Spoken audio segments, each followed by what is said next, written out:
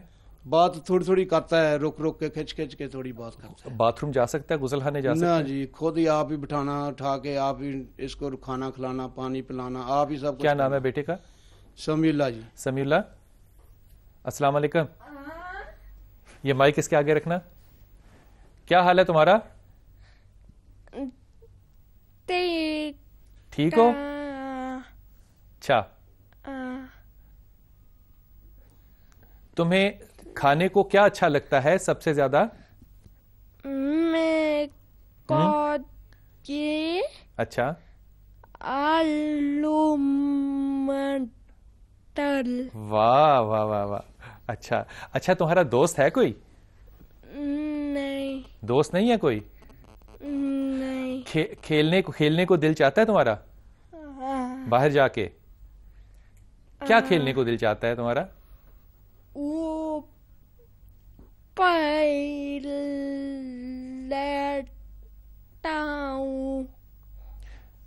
تم نے کبھی پتنگیں اڑائی ہیں، گڑیاں اڑائی ہیں؟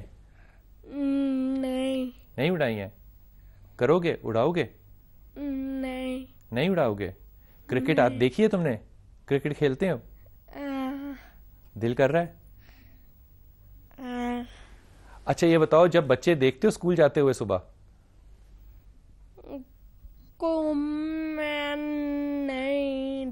نہیں دیکھتا. کوئی کتاب پڑھنے کو دل چاہتا ہے تمہارا؟ نہیں. آپ اب اور بچے پیدا کرنا چاہ رہے ہو؟ جی نہیں. کیوں؟ کیونکہ خرچہ اتنا ہو گیا، قرضہ اتنا سر چڑھ گیا، خود بیمار ہو گیا، ہیپاٹائٹس کا مریض ہو گیا، دوائیاں کھا کر ٹیکے لوا لا کے تنگ آ گیا. ایک دن میں چلتا ہے بیڑے میں گر گیا، ابھی بیڑے چوٹ لگ گئی. بس اس کو سنبھال سکتا میں تھوڑا بہت کام کر کے. اب تم نے باتیں جو ہے نا غور سے سننی ہے. ڈاکٹر ظفر یہاں پہ یہ کہہ رہا ہے کہ میں اور بچے اس لیے نہیں پیدا کر رہا کیونکہ میری اپنی صحت ٹھیک نہیں اور میرے پیسے زیادہ لگ رہے ہیں. اس کو آج بھی نہیں پتا کہ میں یہ بچے کیوں نہ پیدا کروں اور اس کو آج تک یہ نہیں بتایا. جی مجھے پہلے تو یہ لوگوں کی اطلاع کے لیے بتائیے کہ یہ بیماری کیا ہے، کیوں ہے، اور پھر شاید اس پہ بھی جواب دینا چاہیے ہم سب کو مل کے کہ اس کو آج تک کسی نے کیوں نہیں بتایا کہ یہ کس مسئلے میں ہے. پہلی تو بات یہ کہ بیماری کیا ہے. جی جو ظاہر میں نے بھی اسے ایگزامن نہیں کیا، میں نے کچھ کاغذ دیکھے ہیں اور اس میں کوئی خاص تشخیصی ٹیسٹ مجھے نظر نہیں آئے. نہیں ہے. لیکن جو بیماری انہوں نے بتائی ہے اور جو دیکھنے میں لگتی ہے وہ پٹھوں کی کمزوری، مایوپیتھی ہم اسے بولتے ہیں. سو جس کا مطلب ہے کہ یہ ایک ایسی بیماری ہے جس میں کہ بچے کے جو مسلز ہیں، جو پٹھے ہیں، یہ کمزور ہوتے چلے جاتے ہیں، عمر کے ساتھ ساتھ کمزور ہوتے چلے جائیں گے. پرابیبلی ایک سٹیج پہ آ کے رک جاتے ہیں، اسی وجہ سے یہ بہتر حالت میں ہے. لیکن یہ ہے کہ وہ اتنے کمزور ہیں کہ وقت کے ساتھ ساتھ ان کی ویئر اینڈ ٹیئر بہت جلدی ہو جائے گی. اور اسی وجہ سے اگر آپ دیکھیں تو انٹیلیجنس اس کی متاثر نہیں ہے، لیکن زبان کی ادائیگی میں مشکل آ رہی ہے. اس کی زبان بھی مسئلہ ہے. تو یہ مسائل انہیں ہیں. جو آپ کا سوال ہے کہ اس کی تشخیص کے حوالے سے ہمارے پاس ایک تو بہت زیادہ کچھ وہ ٹیسٹ شاید اویلیبل بھی نہیں ہے. کچھ ٹیسٹ کرائے بھی نہیں جاتے اور اتنی باریکی میں نیورولوجی کے ٹیسٹ یہاں پہ موجود نہیں ہے. اس کے باوجود کلینکلی ڈائگنوزز کافی نزدیک حد تک پہنچ جاتا ہے. ہم ایگزیکٹ جس طرح کہتے ہیں نا جین پہ پن پوائنٹ نہیں کر سکتے لیکن ہم بیماری بتا سکتے ہیں کہ کیا اس وجہ سے ہے. وہ جو انہیں نہیں علم اس بیماری کا, اس میں میرا خیال ہے ڈاکٹروں کی ایک اور بڑی کمزوری ہے, وہ ہے کمیونیکیشن کی فقدان. ٹھیک, ہم اس طریقے سے ان کو سمجھا نہیں سکتے. صحیح. دوسری بات یہ ہے کہ یہ انفارچونیٹ انسیڈنس ہے ان لوگوں کے ساتھ, کیونکہ یہ بیماری عام طور پر 4 بچوں میں سے کسی ایک میں ہوگی, and it is on a flip of a coin, کہ کسی کو بھی ہو سکتی ہے, چانس پر ہے, چانس پہ ہے, ہر 4 میں سے ایک کا چانس ہے. ان کی بدقسمتی یہ ہوئی کہ وہ ہر دفعہ وہی کوئن آیا, مطلب چاند کبھی نہیں آیا, تارا ہی آیا. سو وہ ان کی ایک بدقسمتی ہے, اور یہ ابھی بھی اسی لیے چانس لے رہے ہیں کیونکہ موسٹ لائکلی انہیں کسی نے بتایا ہے کہ still have a 3 in 1 chance کے ہو بھی جائے نارمل, اور نارمل ہو بھی جاتا ہے. لیکن وہی والی بات کہ اس سٹیج پہ کیا انہیں یہ رسک لینا چاہیے یا نہیں لینا چاہیے, یہ بہت بڑا سوال ہے جو کہ اس شخص سے بھی پوچھوں گا. ڈاکٹر عمران, آپ تھیلیسیمیا میں ڈیل کرتے ہیں, یہ بھی بیماری جو ہے یہ خاندانی ہے, جس کو ماروسی بیماری بھی کہتے ہیں, جینیٹیکل ہے, اور یہ کزن میرج کی وجہ سے. ان پہ تھوڑی سی روشنی ڈالیے گا کہ پاکستان میں آپ کون کون سی بیماریاں دیکھتے ہیں جو کہ کزن میرج کی وجہ سے ہوتی ہیں؟ سر جہاں تک انہیریٹڈ ڈسارڈرز یا جو وراثتی بیماری ہیں ان کا تعلق ہے, اس میں بہت سی بیماری ہیں, جیسے تھیلیسیمیا ہے. تھیلیسیمیا سے مراد ہے کہ خون جسم نہیں بناتا, بیسیکلی بلڈ ڈسارڈر. اس میں ایک پروٹین ہوتی ہے جس کو ہم ہیموگلوبن کہتے ہیں, اس کا ڈیفیکٹ ہوتا ہے, اس کی چین کا ایک ڈیفیکٹ ہوتا ہے, جو کہ اگر فادر میں بھی ہو اس جین کے کیریئر اور مدر میں بھی ہو تو ڈیفینیٹلی وہ پاس آن ہو جاتا ہے ٹو آف اسپرنگ, یعنی بچے کی طرف چلا جاتا ہے. اس کے علاوہ ہیموفیلیا ایک بلیڈنگ ڈسارڈر ہے, وہ بھی ایک کامن ڈسارڈر ہے پاکستان میں, ہیموفیلیا اے, ہیموفیلیا بی. اس کے علاوہ بہت سی وولنربل ڈیزیز ہے, پلیٹلیٹس فنکشن ڈیفیکٹس ہیں. یہ تمام جو ہیں یہ انہیریٹڈ ڈسارڈر ہیں جو کہ والدین سے بچوں میں ٹرانسفر ہوتے ہیں. جہاں تک اس بچے کا تعلق ہے, میں سے کہتا ہوں جیسے والدین سے ہوتے ہیں, ضروری نہیں ہے کہ کزن ہو, کیریئر ہو تو ہو سکتا ہے. ہمیں کزن میرج کو ڈسکریج نہیں کرنا چاہیے بالکل. ہمیں یہ چاہیے جیسے کہ اس بچے کا کیس ہے کہ اس کو مسکولر ڈسٹرافی ہے, مسل اس کے کام نہیں کر رہے, تو ہمیں یہ چاہیے کہ ہمارے پاس ایک آپشن ہوتی ہے. اگر جیسے ڈاکٹر صاحب نے بتایا کہ لیک آف کمیونیکیشن کی وجہ سے یہ پرابلم آئی ہے, اگر فرسٹ یا سیکنڈ اس کا جو بچہ تھا جس کو یہ ڈیفیکٹ تھا, اگر یہ پراپر ایک کنسلٹنٹ ڈاکٹر مطلب جو اس سے ریلیٹڈ ڈاکٹر ہے اس کے پاس جاتا ہے, اگر وہ فردر اس کی ایکسٹینڈیڈ ٹیسٹ کروا لیتے. جیسے اب ہمارے پاس ایک ٹیسٹ اویلیبل ہے پری نیٹل ڈائگنوسس CVS, یہ پیدا ہونے سے پہلے کا ٹیسٹ ہے, پیدائش سے پہلے کے 9 سے 11 ہفتے کے دوران ہم کروا سکتے ہیں. پاکستان میں پاکستان میں اویلیبل ہے, اور اچھے جو انسٹیٹیوٹ ہیں جیسے سندس فاؤنڈیشن ہے, وہاں پر بھی یہ ٹیسٹ اب سٹارٹ ہونے لگا ہے, نہ صرف تھیلیسیمیا کے لیے بلکہ ایسے ڈسارڈرز کے لیے بھی ہم پلان کر رہے ہیں. اچھا, وہ ٹیسٹ جو ہے وہ ماں کے پیٹ کے اندر ہی آپ کو بتا دے گا کہ بچے کو خون کی بیماری ہوگی یا نہیں ہوگی, نہ صرف خون یا مسکولر ڈس آرڈر ہوگا یا نہیں ہوگا. لیکن اگر شادی میں جانا چاہتا ہے کپل, تو اس کو پہلے کیا ٹیسٹ کرانے چاہیے؟ یہ ہمارے پاس کوئی ٹیسٹ اویلیبل ہے؟ نہیں سر, انفارچونیٹلی پاکستان میں ایسا کوئی نہیں ہے ٹیسٹ, لیکن یورپین کنٹریز کو اگر ہم دیکھیں وہاں پہ انہوں نے ایک جین بینک بنایا ہوا ہے. جیسے ہم بلڈ بینک بناتے ہیں, انہوں نے کیا کیا, بچہ جیسے ہی پیدا ہوتا ہے اس کے وہ بلڈ سیمپل لیتے ہیں, اس کے وہ جینز جو ہوتے ہیں ان کو سیو کر لیتے ہیں, اور ان کو پریڈکٹ کر لیتے ہیں کہ جی فلاں ایج میں اس کو یہ بیماری ہو سکتی ہے. ایون کہ وہ ڈائبٹیز کو بھی پریڈکٹ کر دیتے ہیں, بلڈ کینسر کو, بریسٹ کینسر کو, پروسٹیٹ کو, اس طرح کے جو ڈسارڈرز ہیں ان کو پریڈکٹ کر دیتے ہیں, پیشنٹ کو ہی کرتے ہیں. ڈاکٹر صاحب اس پہ میں دوبارہ آؤں گا, لیکن ڈاکٹر صاحب ایک سوال چھوڑ کے جا رہا ہوں, صرف وقفے پہ آؤں گا تو واپس آؤں گا. یہ خواتین حضرات چھوٹا سا وقفہ لیجیے, واپس آتے ہیں, لیکن ایک ایمانداری سے بات کہہ کے جا رہا ہوں, اور اس پہ ضرور سوچئے گا, کیونکہ میرے اس طرف ظفر صاحب بیٹھے ہیں اور ان کی موجودگی میں کہہ رہا ہوں, خدا نہ خواستہ جس بچے میں یہ بیماری ہو, یا تو وہ 25-30 لاکھ روپیہ صرف کرے اور پھر اپنا بون میرو کرائے, یا وہ ساری زندگی اس بچے کا بلڈ ٹرانسفیوژن کرائیں, بلڈ باہر سے لگوائیں. یہ اتنے بڑے عذاب ہیں کہ ان کو سوچا نہیں جا سکتا. ان للہ و انا الیہ راجعون. جن کے بچے بیمار ہیں ان سے پوچھئے کہ اگر آپ کو یہ نہیں علم تو آپ کتنی بڑی جہالت میں ہیں. وقفہ لیتے ہیں, واپس آتے ہیں. السلام علیکم ورحمۃ اللہ.